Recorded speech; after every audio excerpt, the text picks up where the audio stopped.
Voici maintenant 4 ans que je voyage avec un outil qui selon moi est essentiel à la conception de vidéos, un drone. Jusqu'à présent je faisais que de m'encombrer avec le gros Phantom 4, ce gros bébé, et je ne m'y retrouvais absolument pas dans les dernières nouveautés de chez DJI.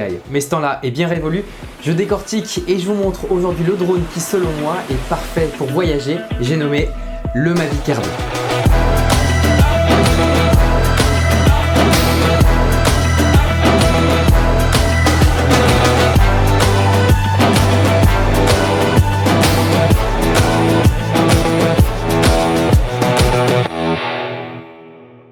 Alors si vous attendez à une fiche détaillée du produit avec toutes ses caractéristiques, je vous invite à aller voir une autre vidéo parce que dans celle-ci, je vais simplement vous expliquer pourquoi selon moi, ce drone-là est meilleur qu'un autre pour voyager. Ce qui m'a fait défaut dans mes voyages, c'est que j'ai toujours voulu tout avoir pour filmer, pour créer du contenu et je m'encombrais avec du gros matériel. Aujourd'hui, je trouve enfin une solution pour convenir à toutes mes exigences, à savoir la qualité d'image, l'autonomie et le minimalisme. Bon, si on peut vite fait détailler et reprendre un petit peu les caractéristiques, en tout cas ce qui nous intéresse pour le voyage sur ce produit, il faut surtout retenir qu'on est sur un capteur d'1,5 pouce de 48 mégapixels. Alors ça c'est important parce que les 48 mégapixels vont notamment vous permettre d'aller croquer un petit peu dans votre cliché. Si comme moi vous aimez imprimer vos photos et surtout en grand format comme ça, c'est hyper intéressant finalement le 48 mégapixels.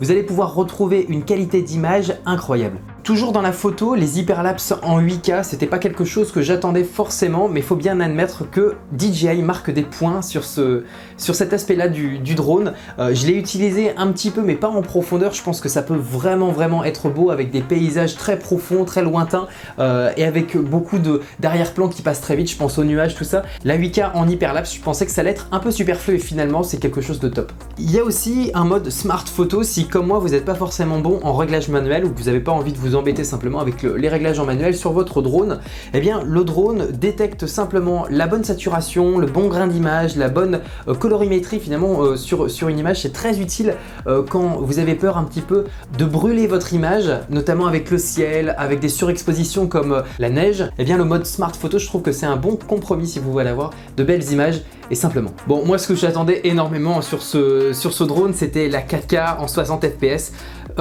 Pour moi là-dessus, sur quelque chose qui fait la taille de ma main, c'était complètement impensable et finalement je suis ravi d'avoir un si petit objet dans mon sac qui peut filmer dans une qualité qui selon moi serait vraiment utile encore des décennies. J'invite tout le monde à commencer si vous le faites pas encore et à continuer en tout cas de filmer en 4K parce que c'est des images que vous allez pouvoir réutiliser dans très longtemps, ce sera toujours d'actualité. Voilà, ce drone là le fait.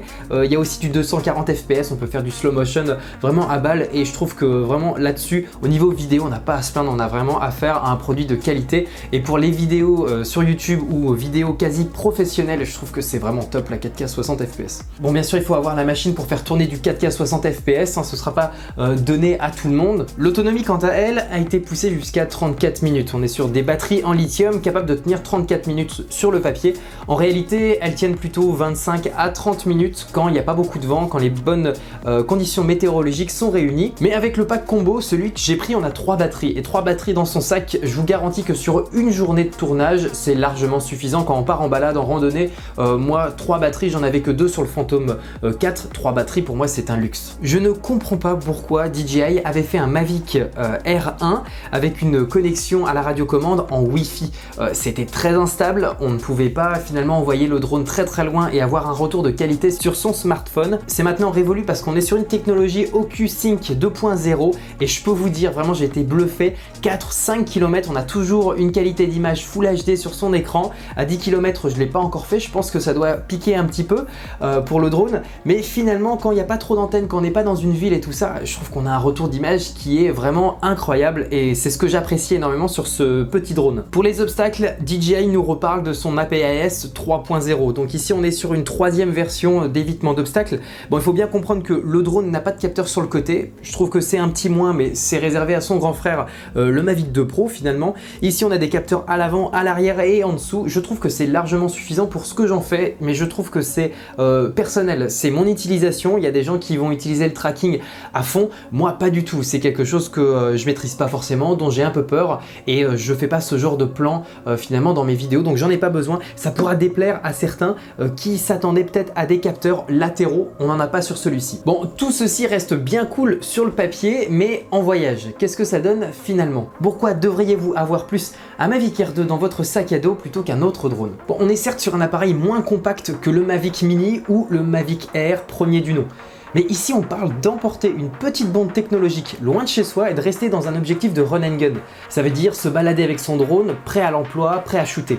C'est un gros avantage selon moi parce qu'en situation ça devenait presque un rituel que d'installer son matériel, ça prenait du temps. Moi c'était quelque chose que je détestais. DJI propose cette année une petite sacoche qui je trouve est finalement bien sympa, bien finie, d'assez bonne qualité et je trouve qu'il se range assez facilement dans une valise. On peut même partir finalement qu'avec cette petite sacoche sur un gros week-end. Je pense notamment même à des petits voyages en Europe. Quand on prend une compagnie low cost, on peut prendre ça comme sac à main, tout rentre dedans. C'est quelque chose que finalement à cause du confinement j'ai pas pu tester. Moi j'utilise beaucoup de matériel, donc finalement je prends une plus grosse valise, mais je pense que dans un souci d'utilisation finalement récréatif, cette sacoche, ils ont bien fait leur boulot DJI je trouve. Bon, on trouvera bien sûr quelque chose à redire par rapport au nouveau contrôleur, hein. Cette radiocommande qui est volumineuse, qui est beaucoup plus volumineuse d'ailleurs que celle du Mavic Air 1, du Mavic Mini et du Mavic 2 Pro.